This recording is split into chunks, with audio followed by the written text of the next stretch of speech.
Untuk yang ijazah S1 baru keterima itu adalah kemarin saya cek di SK kawan saya, itu adalah masuknya di sini teman-teman. Membuat teman-teman guru honorer di sekolah negeri tidak bisa ikut berangkat PPG itu adalah yang ini teman-teman, yaitu poin yang ke-7 ini. Assalamualaikum warahmatullahi wabarakatuh, sobat-sobat calon guru, selamat datang di channel Calon Guru.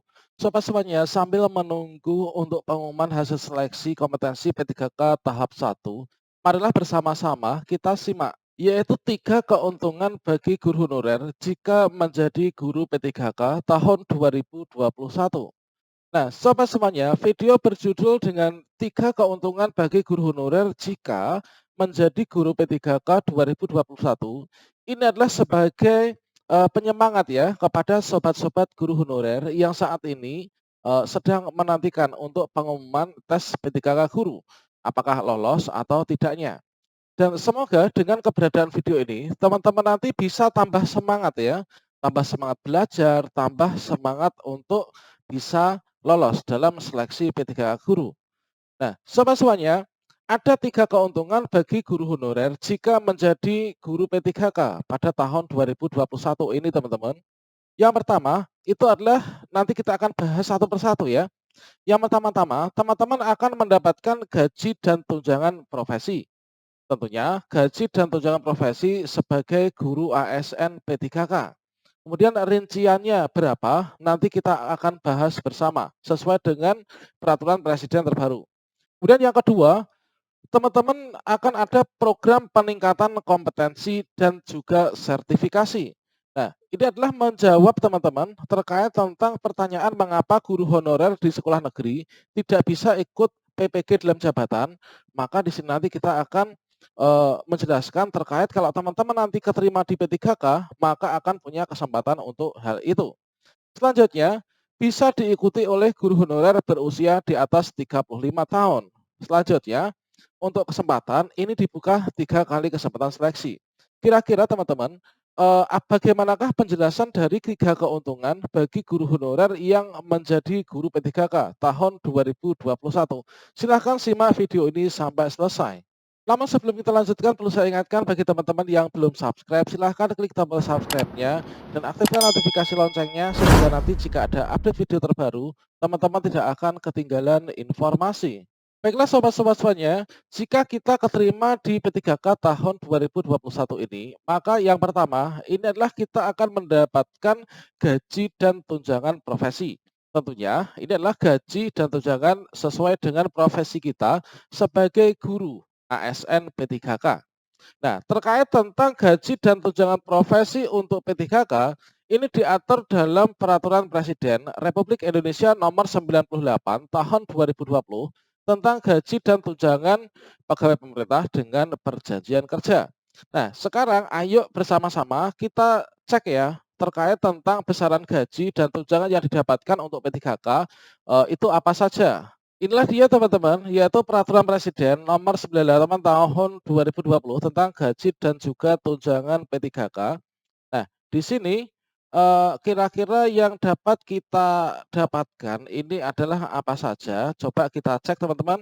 Nah, ini teman-teman, jika teman-teman ini keterima di guru P3K tahun 2021, maka akan mendapatkan gaji pokok ya, gaji pokok yang sesuai dengan tabelnya nanti akan ada di bagian paling bawah dari eee, surat ini teman-teman. Nah, di sini tunjangan P3K. Nah, terkait dengan tunjangan P3K sebagaimana dimaksud dalam ayat 1, ini adalah ada tunjangan keluarga, kemudian ada tunjangan pangan, kemudian tunjangan jabatan struktural, tunjangan jabatan fungsional, dan tunjangan lainnya. Besaran tunjangan P3K sebagaimana dimaksud dalam ayat 2 diberikan sesuai ketentuan peraturan perundang-undangan, teman-teman. Jadi terkait dengan tunjangan-tunjangan itu nanti akan diatur kembali ya sesuai dengan peraturan perundang-undangan. Nah, selanjutnya terkait dengan besaran gaji. Nah, teman-teman, ini kita cek pada bagian bawah. Nah, ini ada besaran gaji. Coba kita agak perbesar sedikit ya. Oke, ini teman-teman untuk besaran gaji P3K ya. Lampiran Peraturan Presiden Nomor 98 Tahun 2020 tentang, besaran gaji P3K. Nah, di sini ini ada untuk golongan satu ada 1.794.000, kemudian inilah untuk masa kerja 0 tahun ya. Kemudian untuk golongan 2 ini adalah masa kerja 3 tahun, masa kerja golongan ini adalah sekian. Nah, ini nanti teman-teman bisa cek sendiri. Untuk yang ijazah S1 baru keterima itu adalah kemarin saya cek di SK kawan saya, itu adalah masuknya di sini teman-teman, yaitu golongan 9. Untuk guru P3K dengan ijazah S1 yang linear itu adalah masuknya pada golongan 9. Nah, kalau golongan 9 kita masa kerja 0 tahun, masa kerja 0 tahun golongan 9 ini adalah gajinya sekitar antara 2.966.500 sampai sekitar 4 jutaan teman-teman. Jadi ini baru gaji pokok teman-teman, belum ditambah, tunjangan-tunjangan ya. Tunjangan-tunjangan itu seperti yang ada, di atas tadi, daftar tunjangan P3K. Nah, selanjutnya di sini adalah nanti kita akan bisa mendapatkan kenaikan pangkat ya, kenaikan pangkat dari golongan, otomatis dengan, golongan yang naik maka, gaji kita itu juga akan turut naik teman-teman. Jadi teman-teman semangat ya untuk, belajar dalam seleksi P3K yang tahun ini. Selanjutnya untuk yang kedua teman-teman, nah untuk yang kedua, yaitu ada program peningkatan kompetensi dan juga sertifikasi. Jika selama ini ketika kita menjadi guru honorer di sekolah negeri, itu sangat minim sekali kesempatan untuk bisa sertifikasi ya. Beda dengan teman-teman yang di sekolah swasta. Kalau di sekolah swasta, itu memiliki SK yayasan dalam jangka beberapa tahun, itu sudah bisa diundang untuk ikut pretest PPG melalui SIM PKB. Namun kalau misalkan dari teman-teman di sekolah negeri, itu tidak bisa teman-teman, karena harus memiliki, salah satu hal yang sangat sulit itu adalah SK dari kepala dinas atau SK dari bupati atau wali kota. Nah, untuk teman-teman yang nanti keterima dalam program, P3K tahun 2021, maka nanti ada program peningkatan kompetensi dan juga sertifikasi. Nah, kita cek teman-teman, untuk syarat PPG dalam jabatan itu biasanya adalah seperti ini, yaitu diangkat sebagai guru, tentunya teman-teman kalau keterima di P3K guru, ini sudah menjadi guru teman-teman, karena ijazahnya sudah linear, sudah mengikuti tes. Kemudian terdaftar pada Dapodik Kementerian Pendidikan dan Kebudayaan. Otomatis teman-teman kalau sudah keterima di P3K guru, maka nanti akan dimasukkan pada Dapodik ya.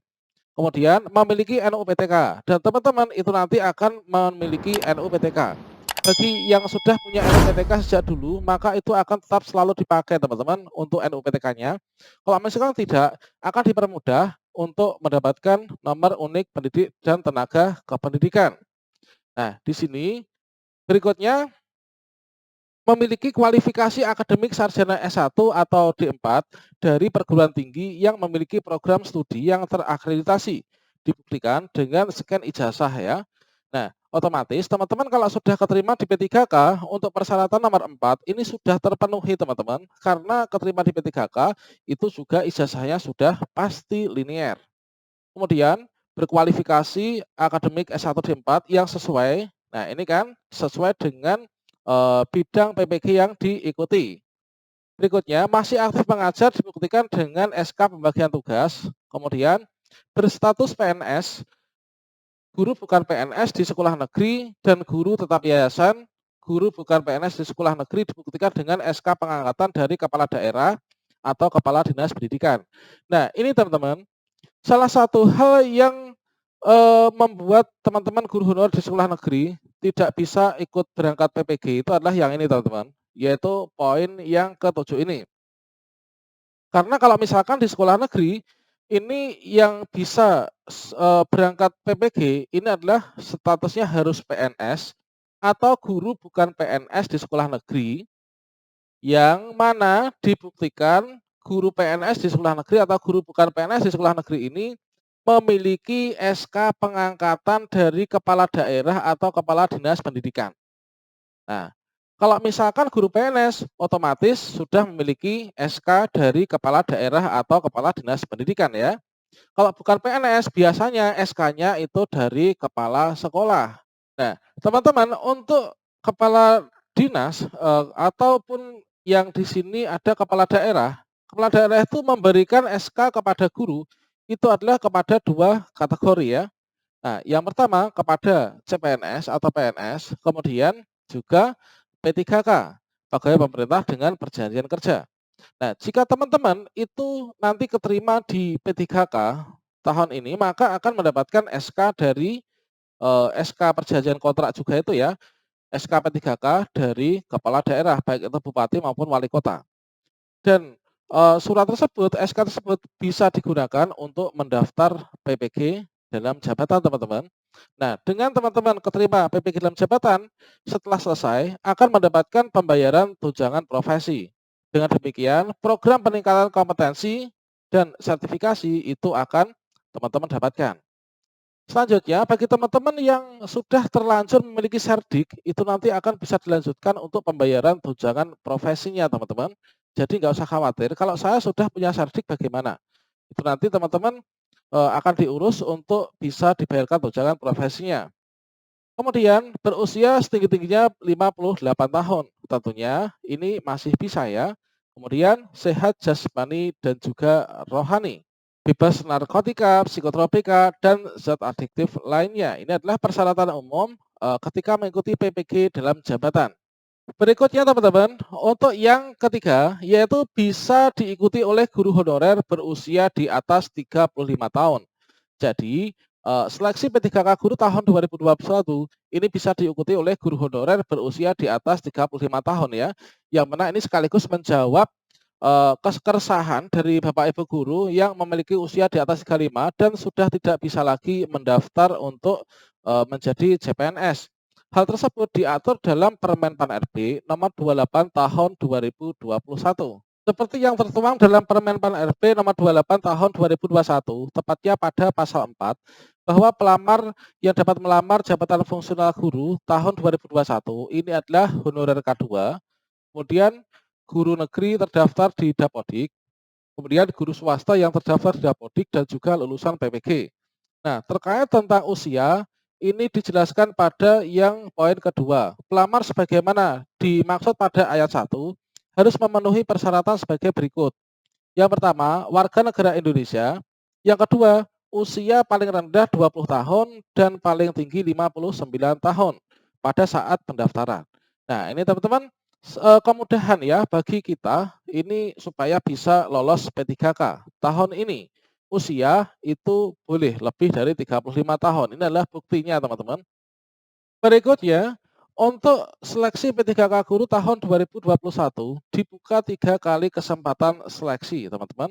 Nah, sesuai dengan denah yang kita kutip dari guru-p3k.kemdikbud.go.id, itu adalah seperti ini, yaitu ada tes tahap 1, kemudian tes tahap 2, dan juga tes tahap 3. Tes tahap 1 ini diikuti oleh teman-teman guru honor di sekolah negeri dan juga honorer K2. Kalau lulus, ini langsung mengisi kekosongan formasi. Kalau tidak lulus, ini kembali memilih formasi yang masih tersedia pada tes tahap kedua. Tes tahap kedua, di sini nanti kita akan bersaing ya dari sesama teman-teman yang tidak lulus di tes tahap 1, ditambah juga dengan teman-teman dari guru honor sekolah swasta dan juga lulusan PPG. Kalau misalkan lulus, ini mengisi kekosongan formasi yang dipilih pada tes tahap 2. Kalau nggak lulus, kita masih bisa memilih formasi kembali untuk tes tahap 3. Nah, di tes tahap 3 ini adalah kita bersaing teman-teman antara teman-teman yang tidak lulus pada tes kompetensi yang bagian kedua. Jika lulus, kita mengisi kekosongan P3K yang ada pada formasi yang kita pilih pada pemilihan formasi tahap 3. Kalau tidak lulus, ini kita nanti akan masuk ke sini, yaitu di ranking teman-teman. Kalau misalkan masih ada formasi yang tersedia, maka akan di ranking untuk yang nilai terbaik ya. Kemudian kalau misalkan sampai di perankingan kita masih tidak lolos lagi, maka teman-teman nggak usah khawatir, di tahun 2022 maka nanti akan ada tes P3K lagi, teman-teman bisa mengikutinya lagi. Oke, demikian sobat semuanya terkait tentang keuntungan bagi guru honorer jika menjadi P3K. Semoga bermanfaat. Nah, marilah kita sama-sama berdoa supaya Allah memberikan berkah dan ridhonya kepada kita sehingga kita bisa menjadi ASN tahun ini. Semoga bermanfaat. Saya doakan semoga sobat-sobat semuanya ini bisa lolos ya tahun ini supaya bisa meningkatkan eh, kesejahteraan keluarga serta memajukan pendidikan di Indonesia. Sampai jumpa. Wassalamualaikum warahmatullahi wabarakatuh.